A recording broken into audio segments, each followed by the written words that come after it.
Unit 4, The Children of Israel, into the Promised Land. So the Lord saved Israel that day out of the hand of the Egyptians, and Israel saw the Egyptians dead on the seashore. Thus Israel saw the great work which the Lord had done in Egypt.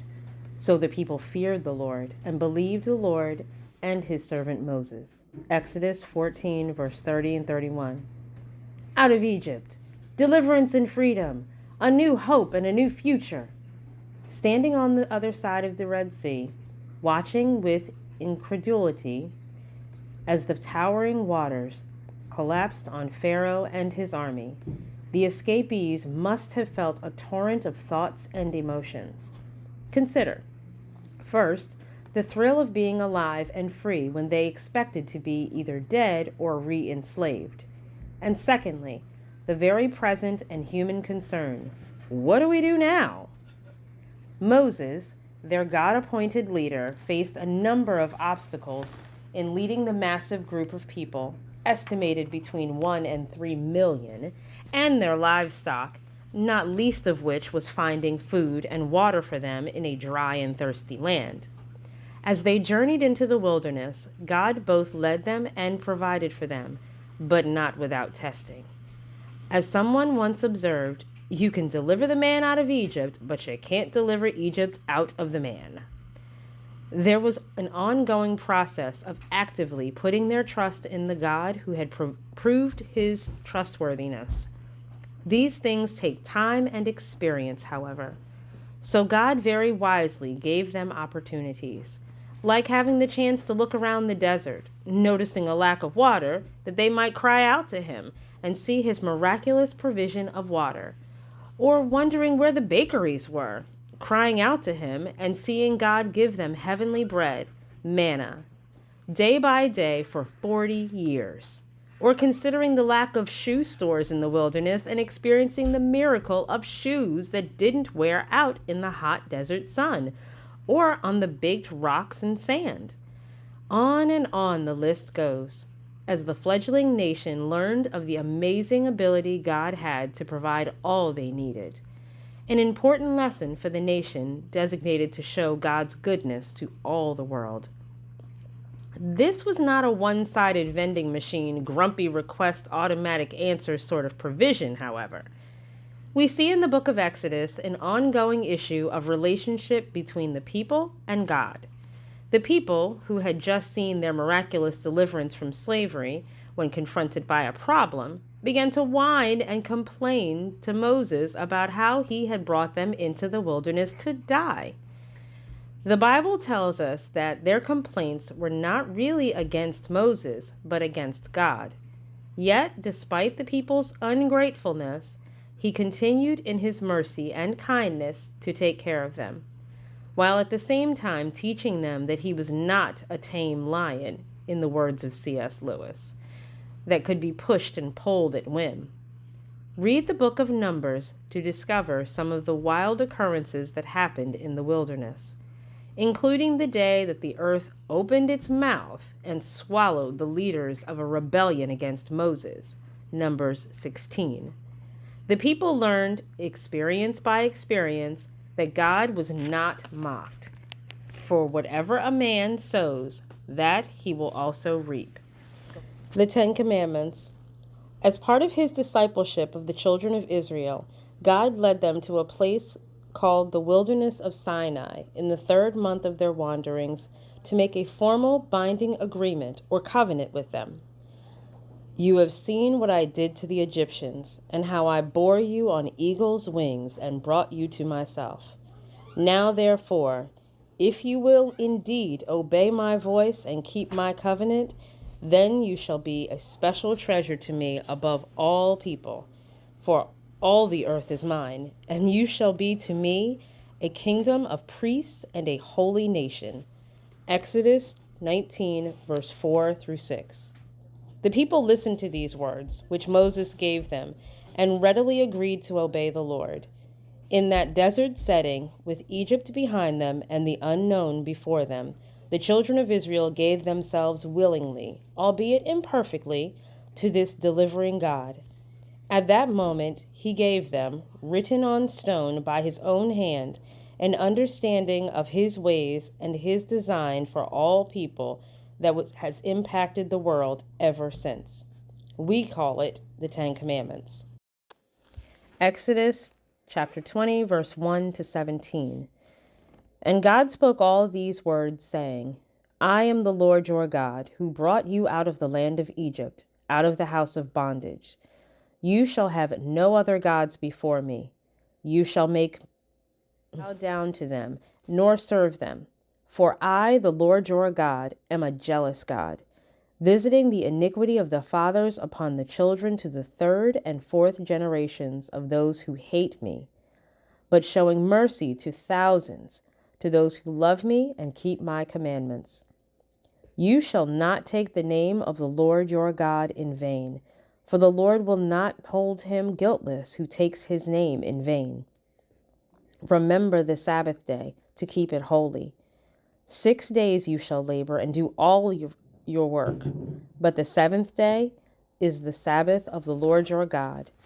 In it you shall do no work, you, nor your son, nor your daughter, nor your male servant, nor your female servant, nor your cattle, nor your stranger who is within your gates. For in 6 days the Lord made the heavens and the earth and the sea and all that is in them, and rested the seventh day. Therefore the Lord blessed the Sabbath day and hallowed it. Honor your father and your mother, that your days may be long upon the land which the Lord your God is giving you. You shall not murder. You shall not commit adultery. You shall not steal. You shall not bear false witness against your neighbor. You shall not covet your neighbor's house. You shall not covet your neighbor's wife, nor his male servant, nor his female servant, nor his ox, nor his donkey, nor anything that is your neighbor's. Think about it. These commandments were not given in anger, as a punishment for a disobedient people. They were not given by a killjoy God who only wanted the worst for his children. No, stop for a moment and consider the setting and contemplate the motivation. God offered to make them a special treasure, and they willingly said that was what they wanted. In that atmosphere of relationship, when one offered and the other responded, God gave the people a depth of understanding that no one since the fall of man had ever known. He told them aspects of how they were designed to live in relationship with him, the first 4 commandments, and how they were designed to live in relationship with one another, the last 6 commandments. It was a gift. It was a communication of loving truth that would, if obeyed, give tremendous blessing to people who lived it out. It would not make them righteous, Isaiah 64, verse 6. That belongs to God alone, Philippians 3, verse 9. But it would immeasurably bless them and teach them about how to live out their relationships. After the giving of the 10 Commandments, Exodus 20, the people were so afraid of the awesome power and presence of God that they begged Moses to be the one who spoke directly to and heard directly from God. It was at that point that the precise details of how to live and how to worship were given to Moses to convey to the people. In the book of Hebrews, we are told that the tabernacle, the priesthood, and the daily sacrifices were earthly symbols of the heavenly reality of what Jesus would later accomplish as the Savior. For if he were on earth, he would not be a priest, since there are priests who offer the gifts according to the law, who serve the copy and shadow of the heavenly things, as Moses has divinely instructed when he was about to make the tabernacle. For he said, "See that you make all things according to the pattern shown you on the mountain."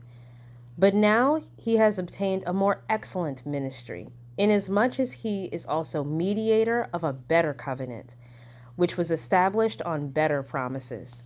Hebrews chapter 8, verse 4 through 6. Moses spent 40 days and nights on the mountain receiving specific instruction from God, while the people waited impatiently below. They reached a point where they assumed Moses had been consumed, or had forgotten about them, or had lost his mind and was wandering somewhere in the wilderness, or had somehow been incapacitated as their leader. This conclusion made them very insecure and very forgetful about the God who had delivered them out of Egypt. How do we know this? Now, when the people saw that Moses delayed coming down from the mountain, the people gathered together to Aaron and said to him, "Come, make us gods that shall go before us. For as for this Moses, the man who brought us up out of the land of Egypt, we do not know what has become of him." Exodus chapter 32, verse 1. This is just a few short weeks after telling God that they would obey him. How quickly people seem to forget God's faithfulness, his goodness, his wisdom, and his provision. In my own life, I can think of many instances when, shortly after seeing God's mighty work in my life, I began to worry about the future. How foolish! The Bible tells us that God is the same yesterday, today, and forever. His character never changes. He never forsakes us. Never. The 10 spies. These fearful, complaining ones, whom God graciously forgave, made what possibly might have been their greatest failure at the border of the Promised Land. When Moses set out leaders from each tribe of Israel to spy out Canaan and to bring back some of the fruit of the land, the men returned after 40 days with tales of well-fortified cities and fearsome giants. Though the land was flowing with milk and honey, it was certainly too dangerous a place to think about calling home. When the people heard this, they began to weep and wail through the night. In addition to tearfully wishing that they had died before getting to this scary place, they determined to choose a leader to take them back to Egypt. Then Moses and Aaron fell on their faces before all the assembly of the congregation of the children of Israel. And Joshua, the son of Nun, and Caleb, the son of Jephunneh, who were among those who had spied out the land, tore their clothes, and they spoke to all the congregation of the children of Israel, saying, "The land we passed through to spy out is exceedingly good. If the Lord delights in us, then he will bring us into this land and give it to us, a land which flows with milk and honey. Only do not rebel against the Lord, nor fear the people of the land, for they are our bread. Their protection has departed from them, and the Lord is with us. Do not fear them." And all the congregation said to stone them with stones. Numbers chapter 14, verse 5 to 10. This was not a pretty picture, was it? It seems somewhat reminiscent of man's rebellion after the fall, with God's provision of mercy, and man's rebellion after the flood, with again God's provision of mercy. Now, in the same way, we see man's rebellion after the Exodus. It is the same thread of the sinfulness of man, which we saw in the first chapter, intertwined with the thread of God's purpose for redemption, woven throughout each page of history. Though the children of Israel were ready to throw away obedience and pursue rebellion, this scripture shows again a marvelous depiction of God's mercy and patience. He did not destroy them, which would have been a reasonable human reaction at that point, but continued to call them his own and to lead them faithfully.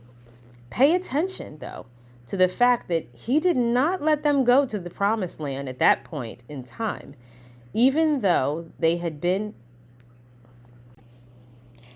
Pay attention, though, to the fact that he did not let them go into the promised land at that moment in time, even though that had been his original intention. In fact, after Moses communicated God's displeasure with the people, they said they were now sorry and ready to take the promised land after all. Too late. The die had been cast.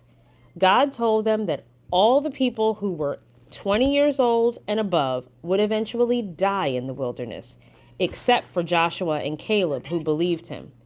Because of their unbelief and murmuring, they would wander in the wilderness 1 year for every day that the spies had been in Canaan, 40 years in all. Exodus, Leviticus, Numbers, and Deuteronomy contain the account of the wanderings in the wilderness, as well as the law of the Old Testament.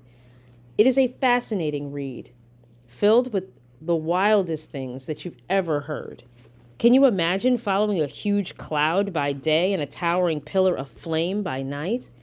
What would it have been like to travel for 40 years with such a massive bunch of whiners and complainers? Do you suppose it gradually got better as far as attitudes were concerned? Or perhaps things improved as the older ones who didn't believe God died off? One way or another, they managed to muddle along through the barren wastelands, eating daily from God's own hand. Entering the Promised Land. Finally, after 40 years of camping out in the desert, we read these words: Moses, my servant, is dead. Now, therefore, arise, go over this Jordan, you and all this people, to the land which I am giving to them, the children of Israel. Every place that the sole of your foot will tread upon, I have given you, as I said to Moses. Be strong and of good courage, for to this people you shall divide as an inheritance the land which I swore to their fathers to give them. Joshua chapter 1, verse 2 to 3 and 6. Yahoo! School's over. Passing grades for all. Out of the desert and into real living.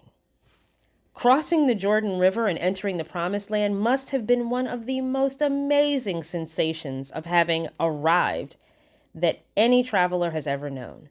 The only cloud on the horizon was the necessity of convincing all the inhabitants that God had given the land of Canaan to the Israelites.